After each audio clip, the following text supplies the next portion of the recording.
Broads Media. Yo, what's going on, everybody? Welcome on in to Sports Talk with Broads. The comeback, just a little short, unfortunately, but it was a very strong weekend.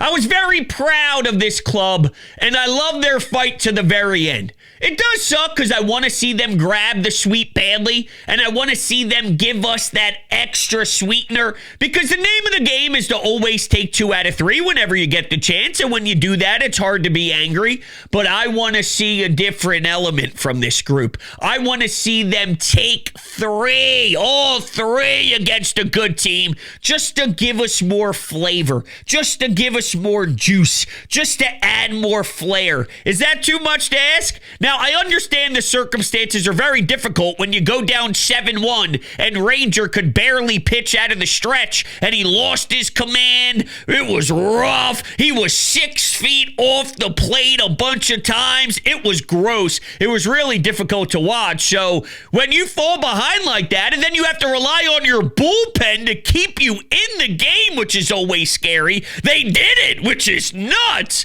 But it's hard. It's hard to win that baseball game. And it sucks. But all around, I do take way more positives out of what they did, especially on Saturday. How about this? Let's start with this. This is where we should start because this guy deserves the most praise of the entire group.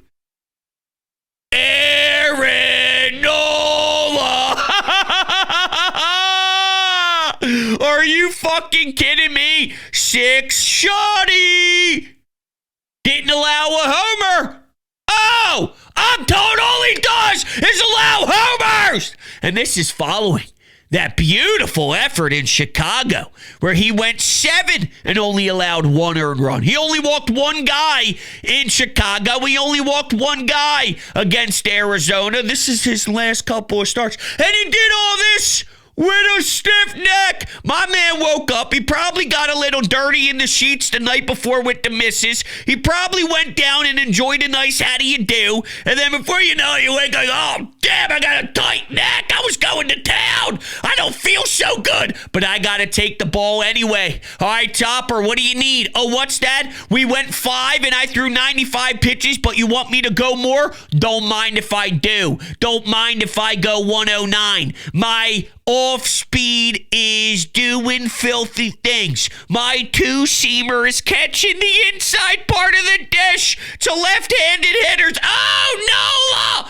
Nola was so good. How do you not enjoy yourself some Noles when he's ripping through the lineup? A damn good team, by the way. And that was for the series win.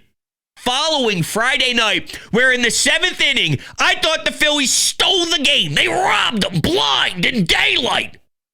Couple of big bombs, Kep, Schwarber. You blink, you take the lead, you shut the door, you get the win. I walked away Friday night saying, I don't know how the hell that happened, but I'll take it. Surely I will. How do they follow up that performance? Aaron Nola's A+.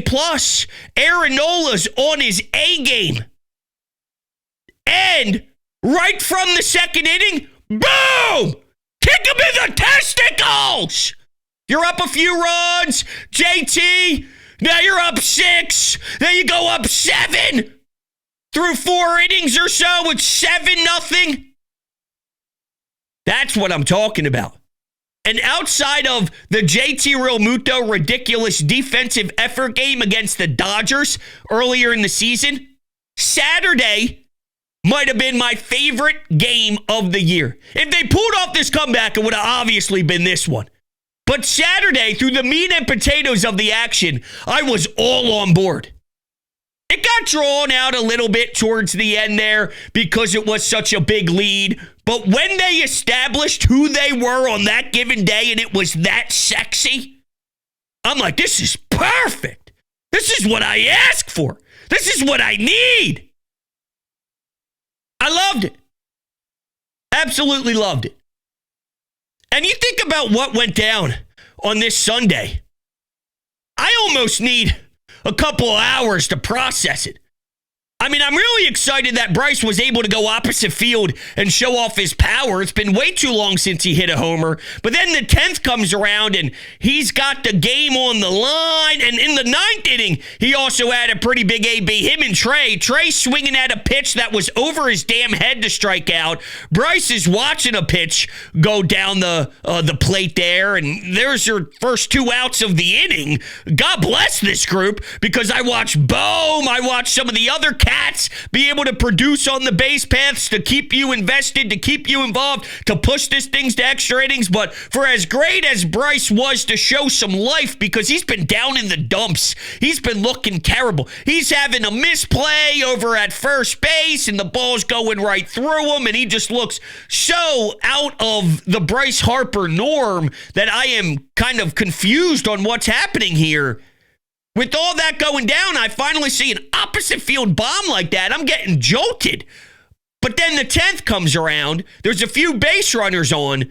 This would have sent all of Philadelphia into another dimension if he was able to hit one to Mars. If he was able to torch one that was getting smoked to right field and it's going to the second deck. And that's something that makes you feel completely different on who this team is. That's something that could send everybody into a mental state that makes you really get sucked in and saying, holy shit, was that the turnaround? Was that the moment? Was that the at-bat? Was that the swing where we all formed together and realized, yup, yeah, we're taking this by the balls and we're going. We are seriously about to steamroll and piss on everybody.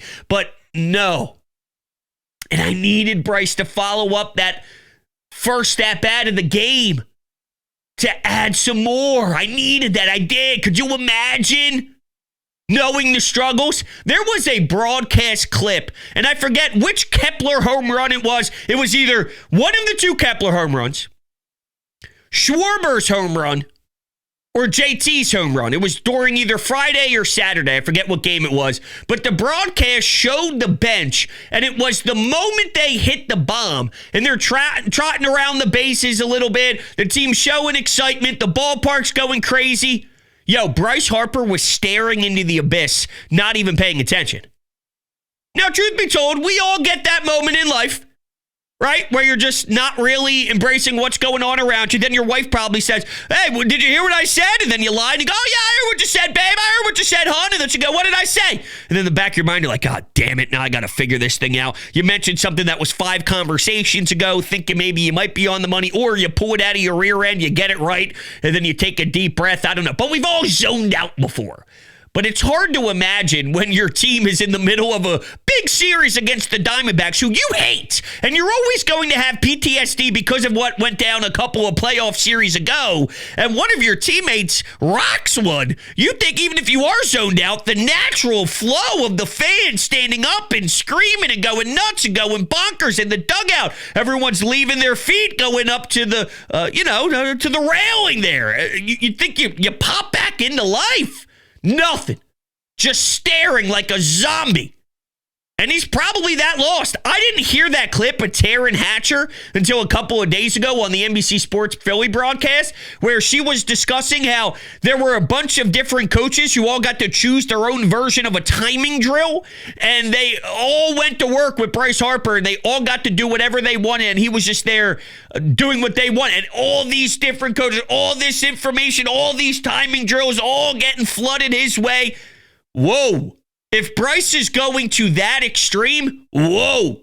Now, I'm just hoping the couple of hits that he showed prior to the 9th, prior to the 10th, could be something that could really snowball into us getting some life back out of Bryce, because you desperately need it. There's no doubt about it.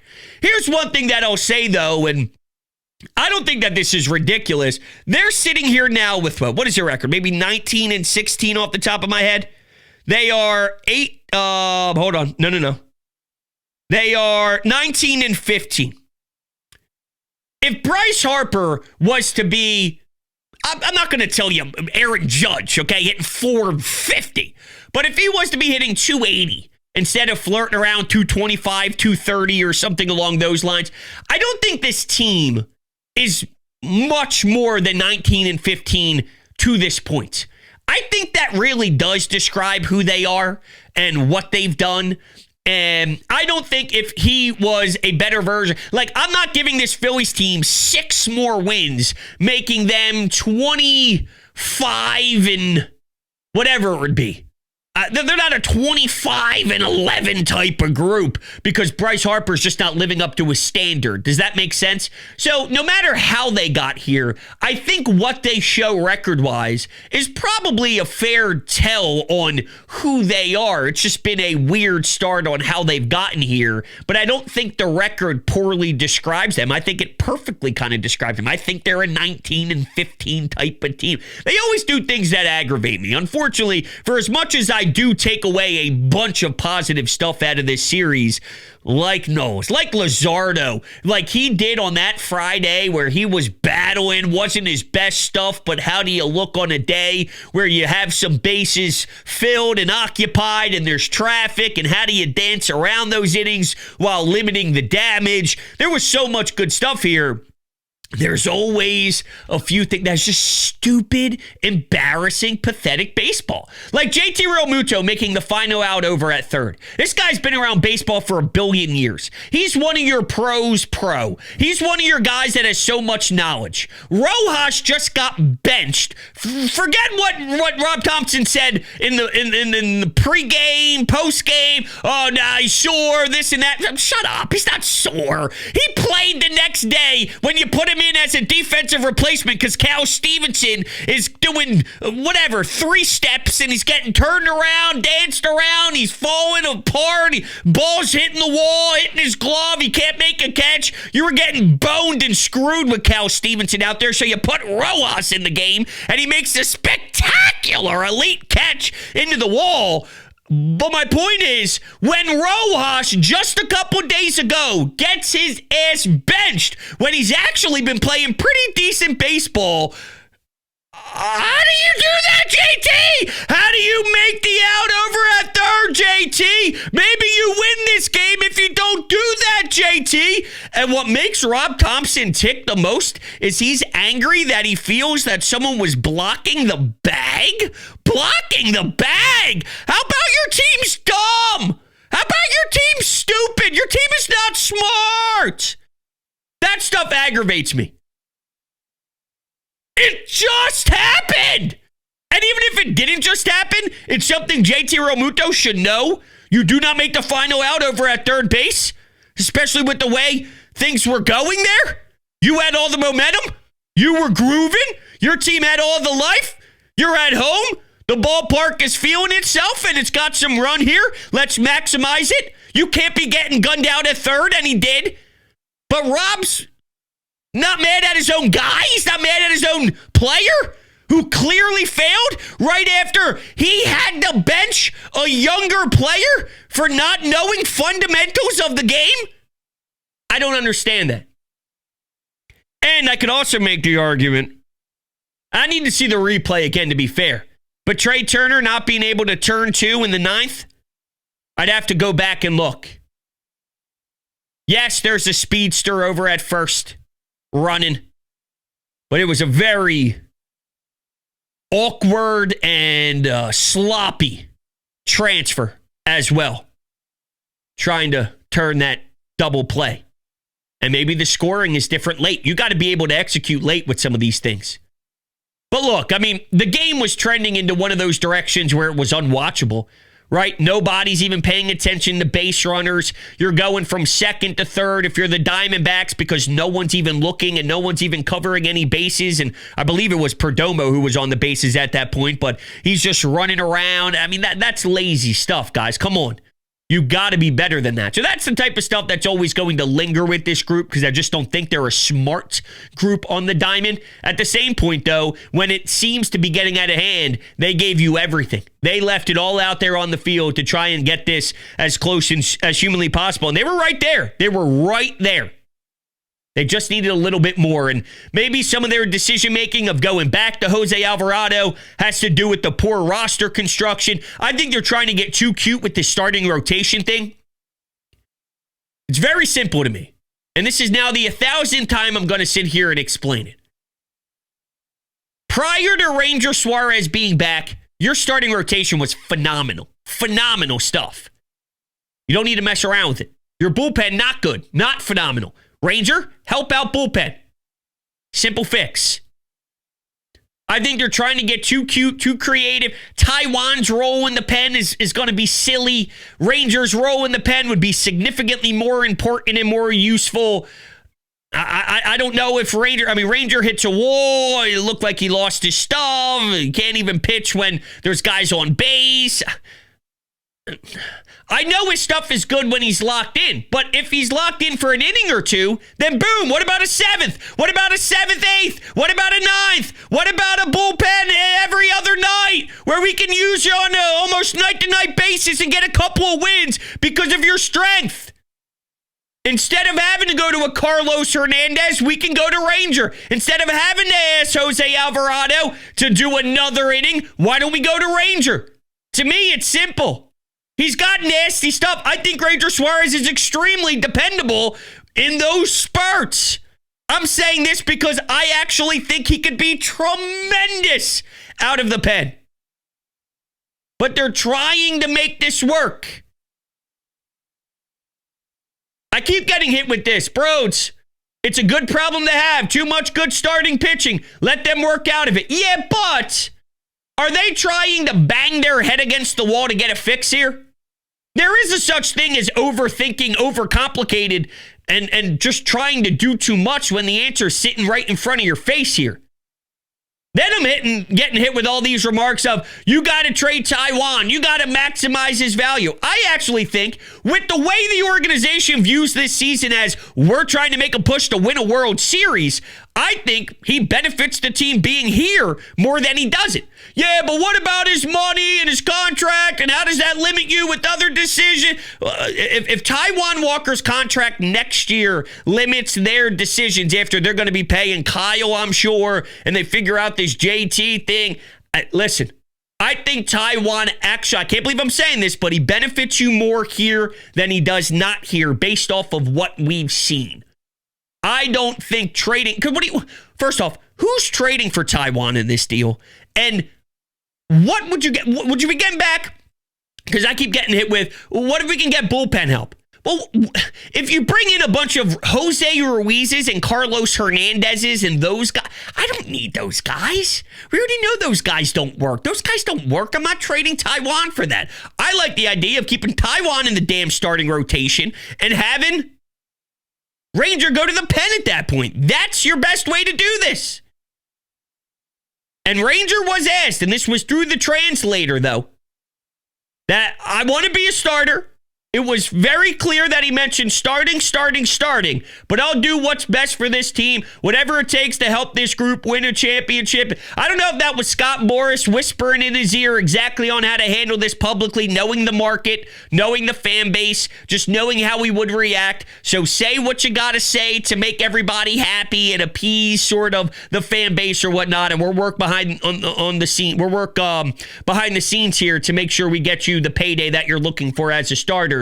Just say the right things. And that's what I feel deep down in my heart, what exactly happened, to be honest with you. By the way, in that Saturday game, too, I don't want to forget that Brandon Marsh had a beautiful double down the first base line that helped out as well. So he came back into the lineup. He had a nice little opportunity there to add some runs for you, and he did. So that was also another shining spot of the weekend, if you will. What else is always shining is my lawn. Thanks to my friends over at Green Lawn Fertilizing. Now, I just posted on Instagram, on Twitter, on TikTok, on all my social media platforms, the progression of my lawn. If you haven't seen it, where we started and where we are now after 2 treatments, it is absolutely stunning. It is absolutely gorgeous. And there are still more treatments to go. I'm getting another one in a couple of weeks here, but Green Lawn Fertilizing has truly made my lawn recover, and I am the happiest homeowner in the entire world. They are based in the Philadelphia area and the best in this market. They're experts in New Jersey, Pennsylvania, Delaware. I didn't really know what I was doing, truth be told, and that's why I went to the experts. Right now, listen to this deal, all right? Because they've actually gave you a little bit more of a boost here. They are giving away 50% off your first 2 treatments for you right now if you get started by clicking that link down below in the description. That is 50% off your first 2 treatments. It is a no-brainer. I got a couple of people actually reach out to me after I posted the update of my lawn, and I gave them all their information. They said, dude, I've been doing some research. I've been looking at a couple of different things. I really need some help. But when I saw that video, I said, holy hell, man, that is something that stands out compared to the rest. And I said, I know. When I tell you I open up my back door, I let my dogs run outside and all, and they'll go into the bathroom, I sit there and I smile. I sit there and I'm just super happy, super excited that this is the way that it's trending, and I can't wait to continue to watch this grow. Green Lawn Fertilizing is like a family. So the moment you get to talk to them, communicate with them, and they educate you on everything that they can provide, it really is a family right from the rip. So make sure you get started. Check out the link down below in the description and get yourself set up with your 50% off your first 2 treatments. Hey, the bullpen did pretty well this series. Bullpen did pretty well dating back to the Washington series, and it's always hard for me to judge whenever it's a series against Washington because they're just such a disaster. I don't feel the same way against Arizona. Now, I do wonder how good Arizona is. They're in a very tough division, number 1.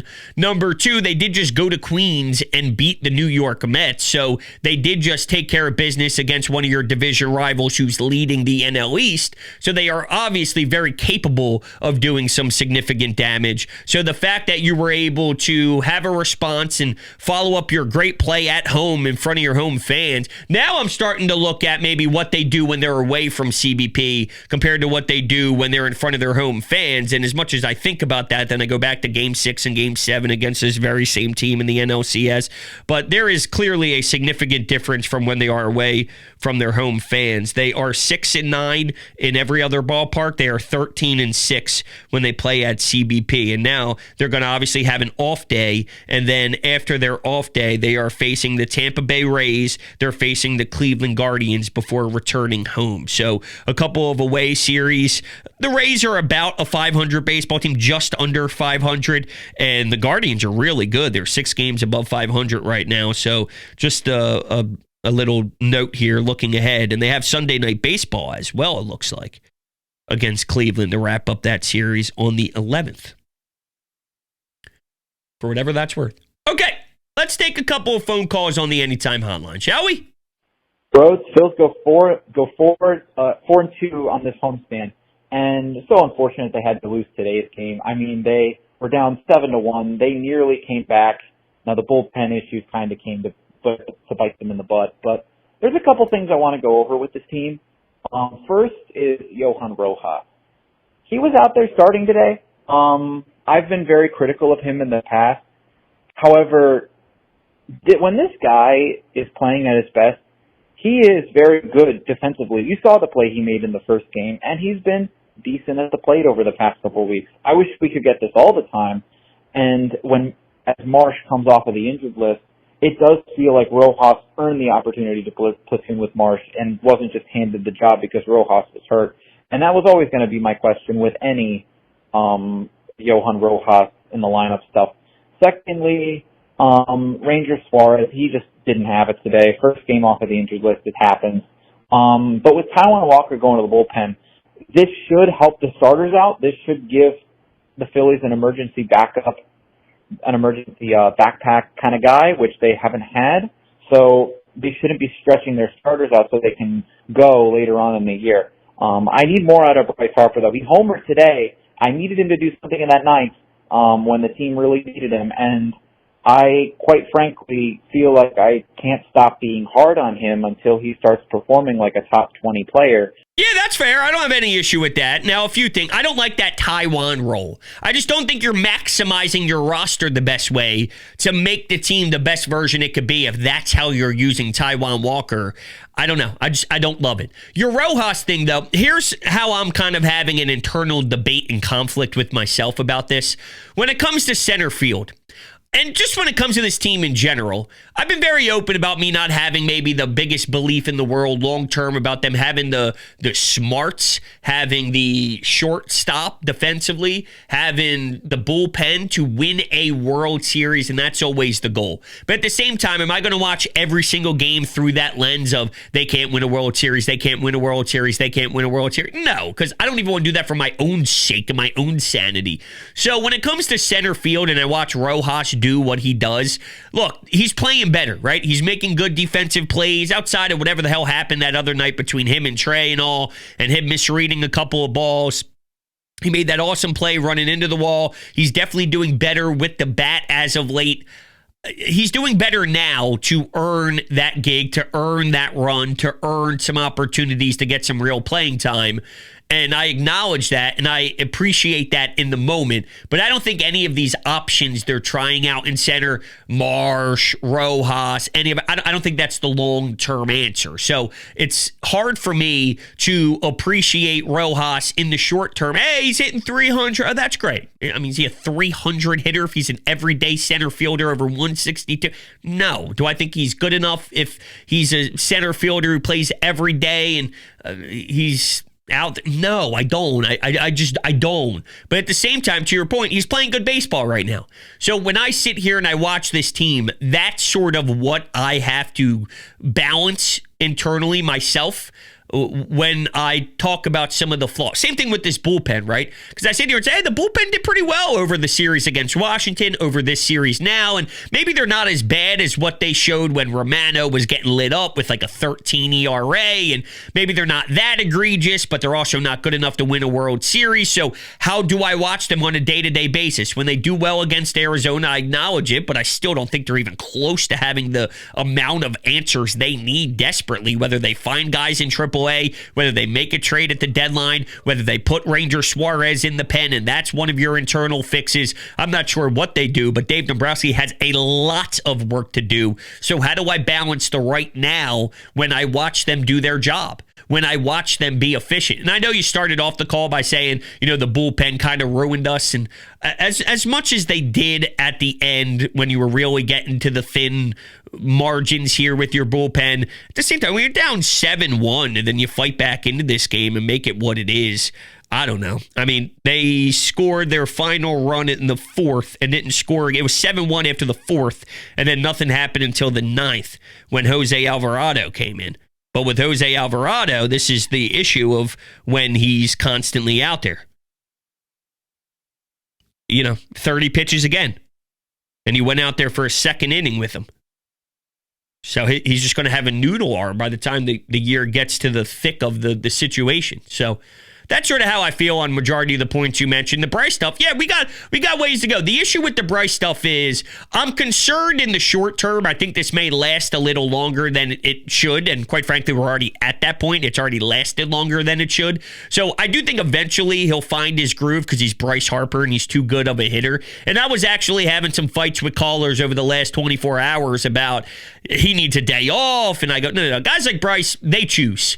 Sorry, this isn't Alec Boehm, this isn't Max Kepler, this isn't Bryson Stott, this isn't, and no disrespect to those guys, but this is Bryce Harper. If Bryce Harper feels he's healthy and there's nothing physically making this happen, then all he has to do is say, I want to keep getting at-bats every day because it only takes one at-bat for me to find my groove. Fine. You just play him every day then. If that's what he feels. If he feels, hey, Topper, I want a day off to recalibrate, then fine. You give him that too. It's whatever Bryce Harper wants is how he gets to handle this. And what sucks is he finally got off the schneid with a nice couple of ABs, but I think that 9th and 10th, it's going to leave a sour taste in everybody's mouth because he had a chance to really secure this sweep. And if he executed in one of those moments, you're talking about a season changer. You're talking about a vibe rejuvenator. That would have been so monster. For as monstrous as a May 4th game could be in regards to momentum and belief and the city feeling good about its baseball team and just an excellent series and an excellent homestand, that's unfortunately going to be what we remember more so than what transpired in the first inning.